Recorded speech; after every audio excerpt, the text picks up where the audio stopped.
પરદેશી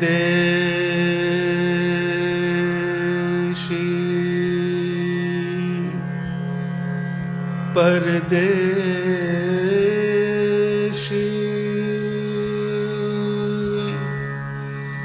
પરદેશી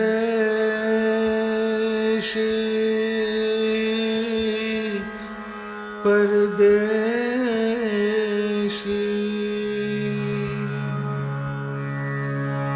પરદેશી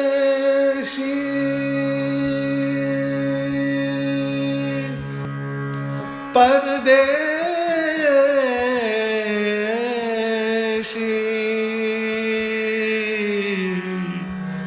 પરદેશી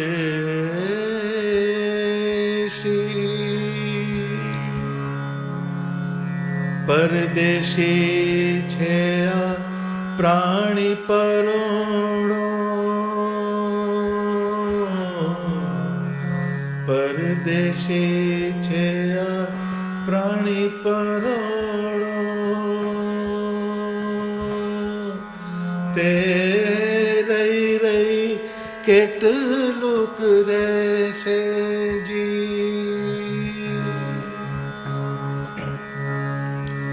ચાલુ ચાલુ ચિત્ત નિત ચિંતવે છે ચાલુ ચાલુ ચિત્ત નિત ચિંતવે છે ચાલી અચાનક દેશે જી પરદેશી છે આ પ્રાણી પરોણો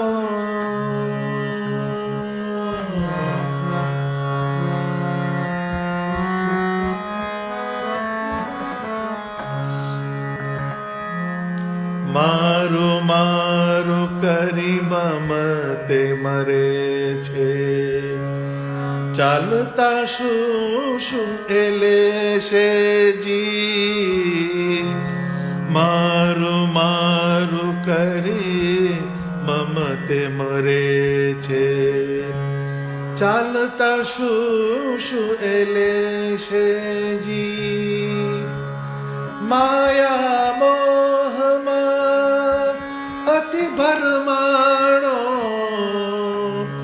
માયા મોહમાં અતિ ભરમાણો ઉપદેશ અંતરે ન પેસે જી પરદેશી છે આ પ્રાણી પરોણો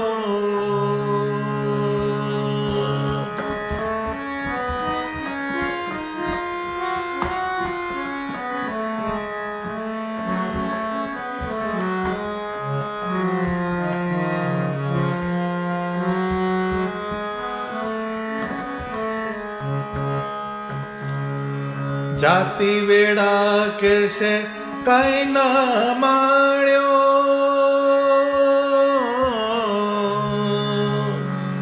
જાતિ વેળા કેશે કઈ ના માણ્યો કેડે કાણિયા એમ કેશે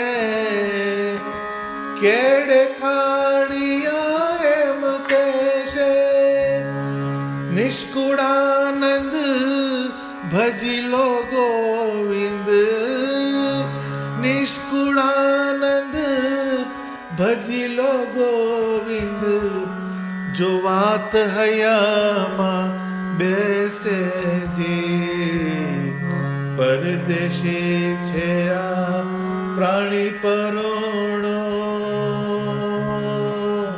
તે રહી રહી કેટલુંક રહેશે જી પરદેશી છે આ પ્રાણી પરોણો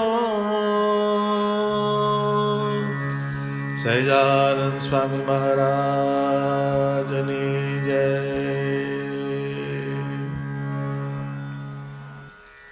સૌ હરિભક્તોને મારા જય સ્વામિનારાયણ. નિષ્કુળાનંદ સ્વામીનું આ પદ બહુ સૂક્ષ્મ વાત સમજાવે છે. સ્વામીએ બહુ જ ધીર ગંભીર વાત એક ઉદાહરણથી આ કીર્તનમાં સમજાવી છે. સત્સંગમાં આપણે ભક્તિ કરીએ છીએ, પરંતુ બેહોશીની દશામાં થાય છે ભક્તિ. બધું જ ઊંઘમાં જાય છે આપણું. ઊંઘમાં એટલે અજ્ઞાત અવસ્થામાં, જાણપણામાં આપણી ભક્તિ થતી નથી. સ્વામિનારાયણ ભગવાને ભક્તિની વ્યાખ્યા કરી છે.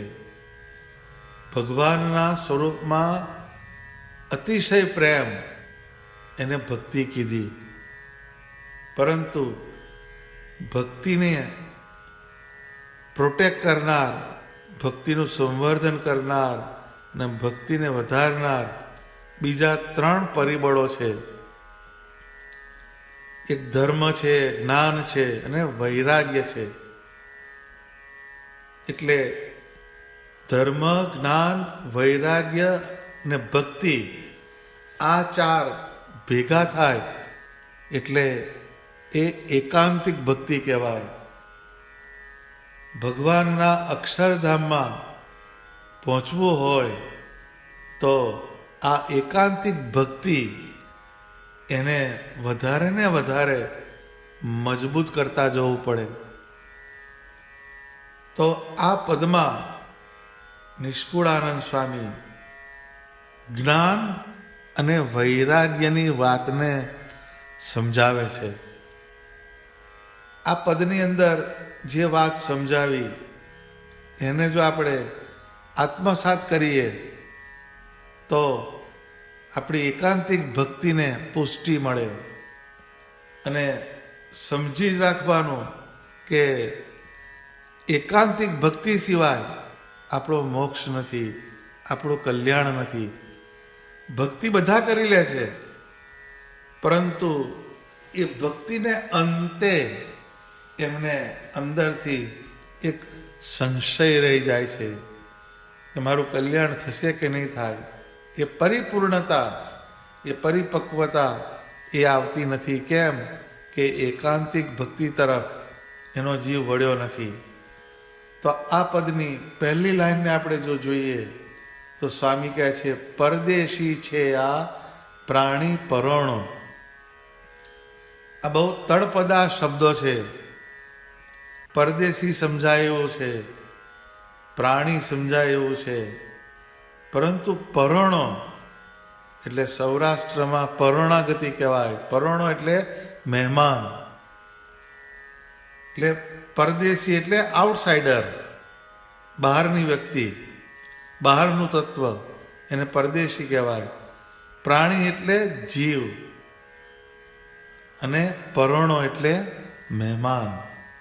તો પરદેશી શબ્દ વાપર્યો તો આ જીવ જે છે એ આ દેહની અંદર આવ્યો. તો એ જીવ તો સનાતન છે, એ બહારની વસ્તુ છે, પરંતુ એ આ જીવને ભગવાને આ દેહની અંદર ફિટ કર્યો. કેમ કે જીવ જ્યારે દેહમાં આવે તો જ એ કંઈક ક્રિયા કરી શકે છે, કંઈક અનુભવી શકે છે અને કંઈ સંવેદનશીલ વસ્તુ કરી શકે છે. કારણ કે જીવને પણ આલંબન જોઈએ છે. એ આલંબન સિવાય જીવ કંઈ કરી શકતો નથી. એટલે આ શરીરનું એને આલંબન આપ્યું, પરંતુ એ બહારથી આવેલું તત્વ છે. તો એનો ગીતાની અંદર એક શ્લોક લખ્યો, વાસાંસી જીર્ણાની યથા વિહાય, વાસાંસી જીર્ણાની યથા વિહાય, નવાની ગૃહણાંતિ નરોપરાણી,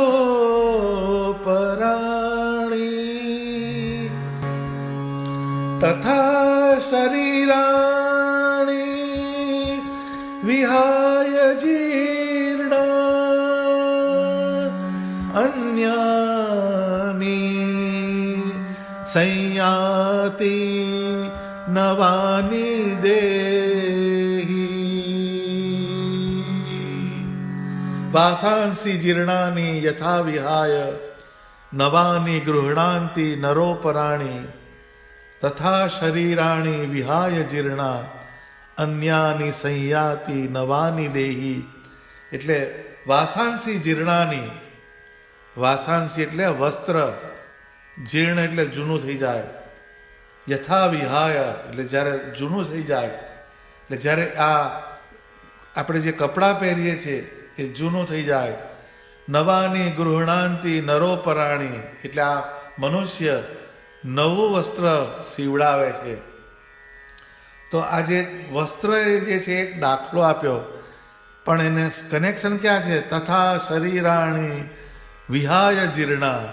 એવી રીતના આ શરીર જે છે એ જ્યારે જીર્ણ થાય, એ જ્યારે ઘરડું થાય, એ જ્યારે વૃદ્ધાવસ્થાને પામે, અન્યાની સંયાતિ નવાની દેહી એટલે ભગવાન એને નવું શરીર આપે છે. એના કર્મના ફળ પ્રમાણે એને નવો દેહ પ્રાપ્ત થાય છે. તો આ જે પરદેશી જે છે એ જીવ જે છે એ આપણા શરીરની અંદર વ્યાપીને રહેલો છે. એ પરોણો શબ્દ વાપર્યો. તો પરોણો એટલે મહેમાન. એટલે મહેમાન જે છે એની આપણે જો વ્યાખ્યા સમજીએ તો જ્યારે કોઈ માણસ મહેમાન થઈને મહેમાન ગતિ કરવા કોકના ઘેર જાય તો એ કેટલુંક રહે ત્યાં? બહુ તો અઠવાડિયું, 15 દિવસ, મહિનો. પણ પછી એને એનું ઘર યાદ આવે છે. તે રહી કેટલુંક રહેશે જી? મહેમાન થઈને ગયા એટલે બહુ રહેવાય નહીં. એવી એક આપણને અંદરથી એક શિષ્ટાચાર હોય કે મહેમાન ગતિ આટલી જ હોય, ત્યાં કેટલું રહેવાનું. એમ આ જે જીવ આ શરીરની અંદર આવ્યો એ મહેમાન થઈને આવ્યો છે. પરંતુ આપણે એક ઇલ્યુઝનથી એવું સમજી બેઠા કે આપણે આ દેહમાંથી છૂટા પડવાનું જ નથી, ચલાવે જ રાખો. ક્યારે આપણે અહીંથી જુદા પડવાના નથી. પરંતુ આપણે મહેમાન છીએ એ આપણે ભૂલી જઈએ છીએ. પરંતુ લોક વ્યવહારની અંદર જો જોઈએ તો મહેમાન જાય તો કેટલું રહે? બહુ ઓછું રહે, થોડોક સમય માટે રહે. સતત એનું ઘરનું જે ચિંતન થયા કરે, એના ઘરનો ધંધો, એના પોતાના બાળકો હોય, પોતાની પત્ની હોય, પોતાનું કુટુંબ હોય, આ બધી વસ્તુનું એને અનુસંધાન થયા કરે. ચાલુ ચિત્ત નિત ચિંતવે છે, ચાલી અચાનક દેશેજી.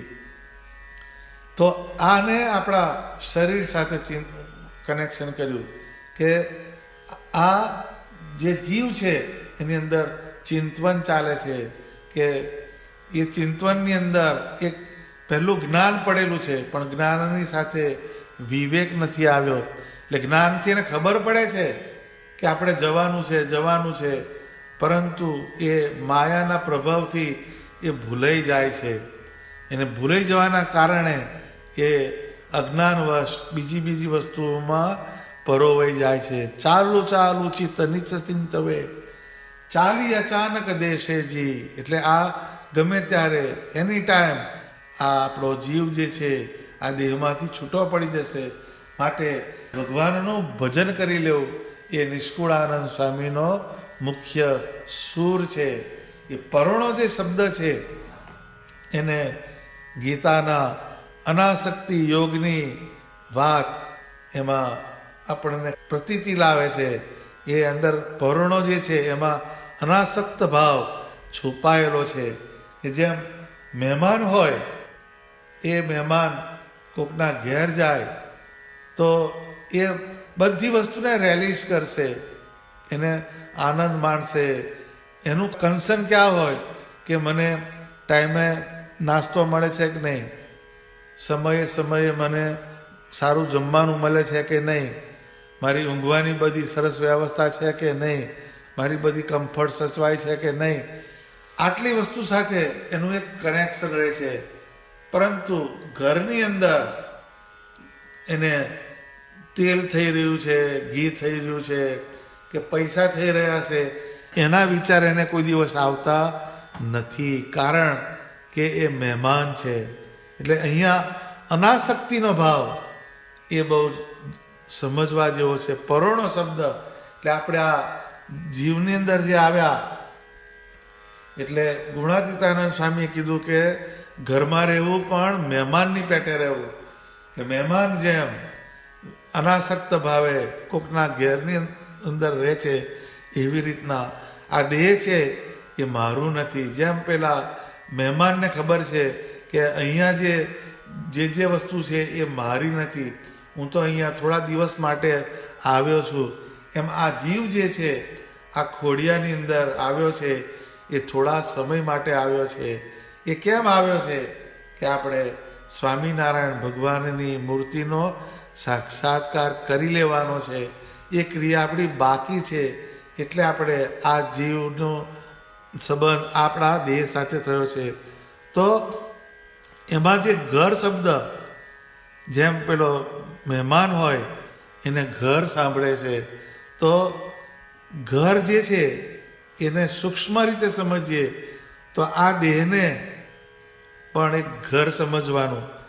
અને આ ઘરની અંદર આત્મા રહેલો છે. એ આત્મા જે છે એ આ ઘરની અંદર રહેલો છે, પરંતુ એ આત્માની અંદર પરમાત્મા રહેલા છે. એટલે આપણું ઘર કયું છે તો કે પહેલાં પેલું આપણો આત્મા એ આ ઘરની અંદર રહ્યો, પણ એ આત્માનું ઘર કયું તો કે અક્ષરધામ. એ અક્ષરધામનું સતત અનુસંધાન રહેવું જોઈએ. તો આપણી આ જે જન્મ આપણને મળ્યો, ભગવાને આપ્યો, એ આપણો જન્મ સાર્થક થાય. એટલે જેમ ચાલુ ચાલુ ચિત્ત નિત ચિંતવે, મહેમાનને થાય કે મારે ઘેર ક્યારે જવું, મારે ઘેર ક્યારે જવું, એમ આપણા જીવની અંદર એક વસ્તુ થવી જોઈએ કે આ દેહની અંદર હું આવ્યો, પરંતુ મારું ડેસ્ટિનેશન અક્ષરધામ છે. એ અક્ષરધામ તરફ ગતિ મારી ક્યારે થાય, અક્ષરધામ તરફ ગતિ કરવાના સંસ્કારને હું મજબૂત કેવી રીતે કરું, અક્ષરધામમાં રહેવાની પાત્રતાને હું વધારે ને વધારે પ્રબળ કેવી રીતે બનાવું, આવા વિચાર આપણા અંતઃકરણમાં કરવા જોઈએ. તો એ એમ કહે છે કે ચાલી અચાનક દેશેજી, એ અચાનક જાય છે, એ વોર્નિંગ બેલ આવતો નથી. મારું મારું કરી મમતે મરે છે, ચાલતા શું શું એ લેશે જી. હવે મારું મારું કરીને મમત્વમાં એ મરે છે શબ્દ વાપર્યો.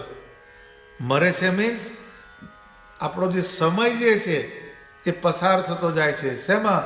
મારું મારું કરી. એટલે જ્યાં મારું થાય ત્યાં આપણો જીવ ચોંટી જાય છે. હવે એ જીવ ત્યાં ચોંટ્યો એટલે એનું ઓક્યુપેશન પદાર્થમાં ગયું. એ પદાર્થમાં ગયું એટલે ભગવાન તરફ જવાનો નથી.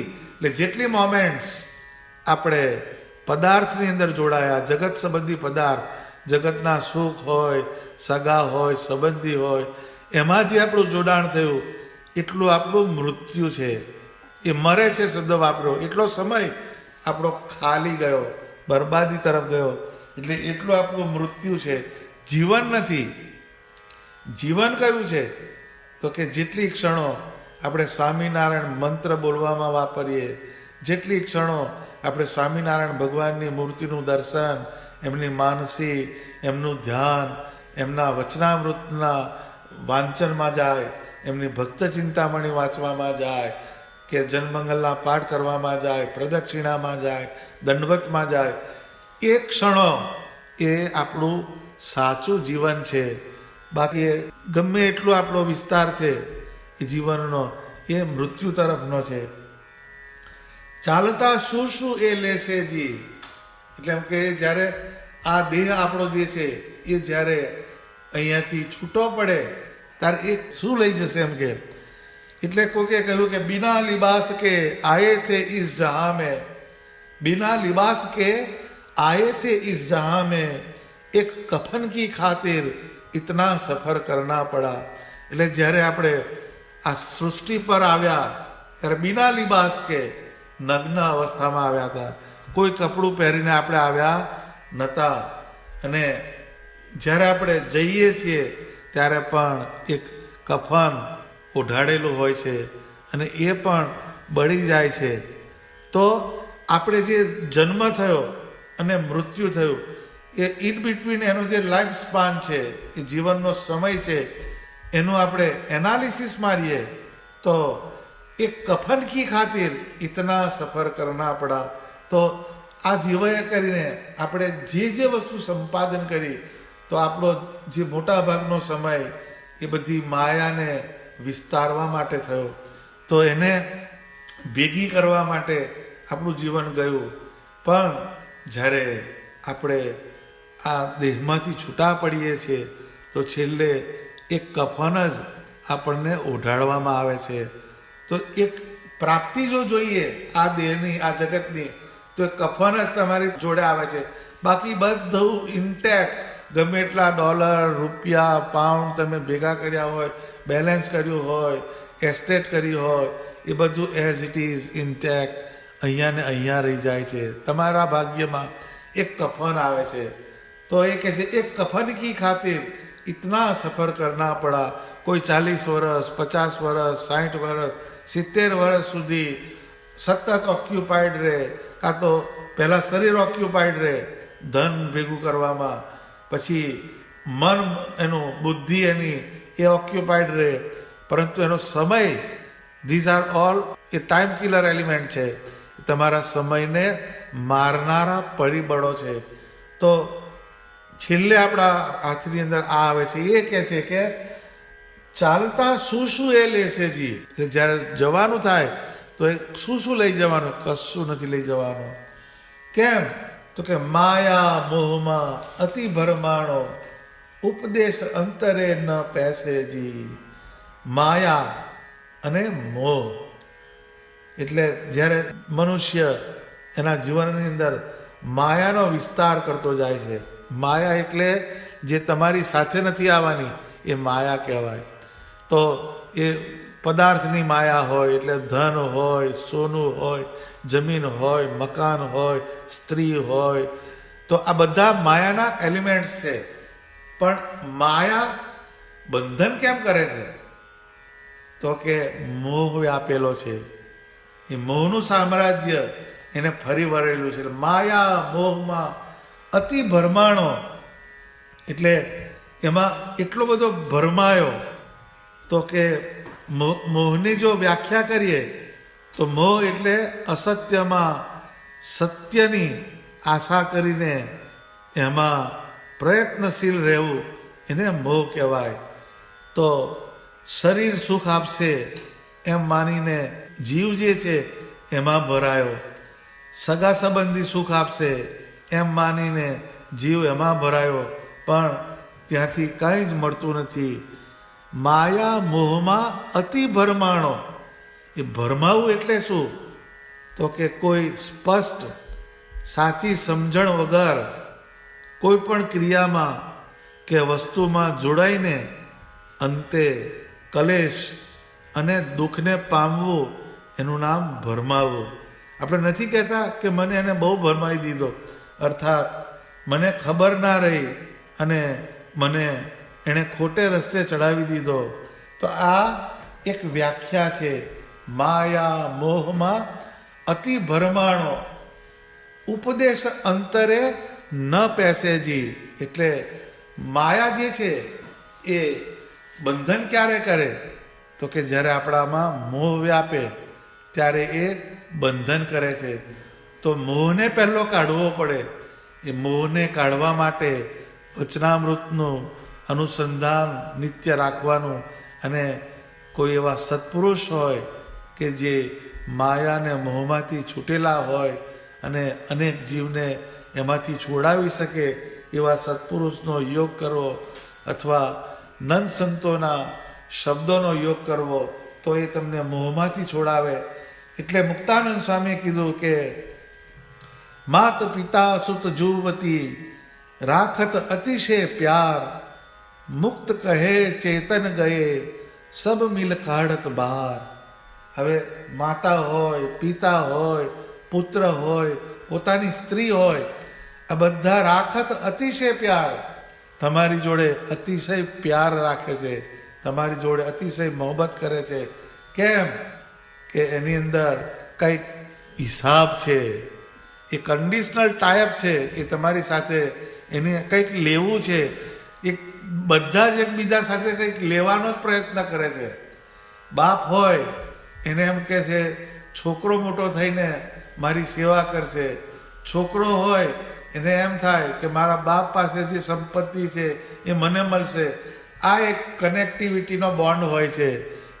એ બોન્ડ જે છે એ મોહની રીતે વ્યાપેલો રહેલો છે, એટલે ભગવાન તરફ જવા દેતો નથી.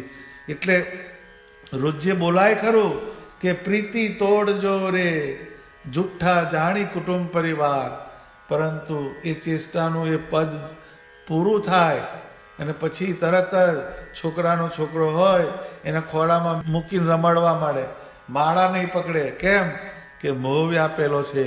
એ મોહ જે છે એ આપણા જીવની અંદર વ્યાપી ગયેલો છે.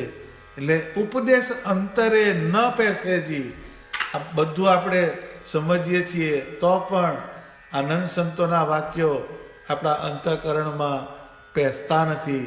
વચનામૃતના શબ્દો આપણને પેસતા નથી. કેમ કે મોહ વ્યાપી ગયો છે. મોહ એટલે શું? તો કે સત્યમાં અસત્યનો આભાસ અને અસત્યમાં સત્યની પ્રતીતિ.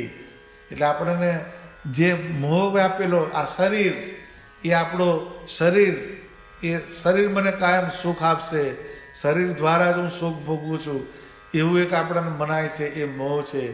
શરીરના સંબંધી જે છે એ જ મારા સાચા સ્નેહી છે, એને માટે જ મારું જીવન છે, એવું જે મનાઈ ગયો એ મોહ છે. પરંતુ જ્યારે આપણને એવું મનાય કે આ શરીરમાં રહેલો આત્મા એ મારું નિત્ય રહેલું સ્વરૂપ છે અને એ આત્મામાં રહેલા પરમાત્મા એ મારું ધ્યેય છે, આવું જો મનાય અને ભગવાનના ભક્ત છે એ મારા સાચા સગા છે, આવું જ્યારે આપણને મનાઈ જાય ત્યારે એ મોહમાંથી આપણને છોડે છે. એ ઉપદેશ અંતરે પેસેજી જે કીધું, તો ઉપદેશ કયો? તો બ્રહ્માનંદ સ્વામી કહે છે સમજ સમજ બે ખબર અજ્ઞાની, સમજ સમજ બે ખબર અજ્ઞાની, મિથ્યા જન્મ ગમાતા હૈ, फूटी हांडी हाथ पकड़ रही और संग नहीं आता है, ब्रह्मानंद कहे नरक चल्यो તું ભર સિર કુ કર્મ ભાતા હૈ. એટલે એમ કે હે બે ખબર વગરના અજ્ઞાની, તું સમજ, એમ કે છે મિથ્યા જન્મ ગમાતા હૈ, તારો આ જન્મ ખોટો જાય છે. કેમ કે અંતે શું રિયાલિટી છે? તો કે ફૂટી હાંડી હાથ પકડી, જ્યારે તમે કોઈને બાળવા લઈ જાય કોઈનું મળદું, ત્યારે તમે જોજો તો આગળ એક ફૂટલી હાંડલી લઈને એક જણ ચાલતો હોય છે, એ રિયાલિટી છે. તારી જોડે ઓર સંગ નહીં આતા હે, તારી જોડે કશું બીજું આવતું નથી.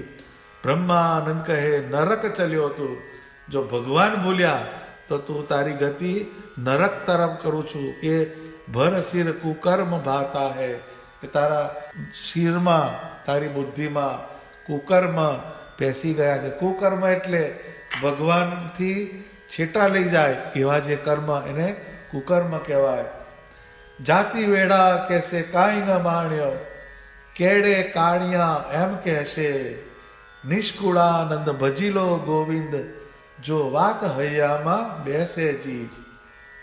એટલે જ્યારે જવાનો થાય માણસ, મૃત્યુ પથારી પર બેઠો હોય, સૂતો હોય, ત્યારે બધા ખબર કાઢવા આવે, અથવા તો કોઈને લઈ જાય મર્યા પછી, ત્યારે એક આખો પોર્ટફોલિયો ખુલી જાય અંદર કે જાતિ વેડા કહેશે કાંઈ ન માણ્યો, આટલું બધું ભેગું કર્યું ભાઈ, પણ ખાધા ભેગો ના રહ્યો. હવે છેલ્લે કાગડા ઉજાણી કરશે, કૂતરા ઉજાણી કરશે, આવી એક લોકવાયકા છે આપણા વ્યવહારની અંદર. એટલે એ ધન ભેગું કર્યું, પરંતુ એ પોતાના પારકાના અથવા ભગવાન સંબંધી ક્રિયામાં એ કામ ના આવ્યું. એટલે કે છે જાતિ વેળા કહેશે કાંઈ ના માણ્યો. માણ્યો એટલે શું? તો કે કંઈક ધન તમે ભેગું કર્યું હોય એને ભગવાનના સત્કર્મમાં વાપરો, મંદિરમાં વાપરો, સમૈયા ઉત્સવમાં વાપરો, કોઈ ગરીબને મદદ કરવામાં વાપરો, એ માણ્યું કહેવાય. એ ધન તમારી સાથે ચાલશે. એવી આખી કાળિયા એટલે જે કાણે આવ્યા હોય, જે સ્મશાનમાં આવ્યા હોય, એ પાછળ એવી વાતો કરે આટલું ભેગું કર્યું પણ ભાઈ ભોગવવા ના રહ્યો. નિષ્કુળાનંદ ભજી લો ગોવિંદ જો વાત હૈયામાં બેસેજી.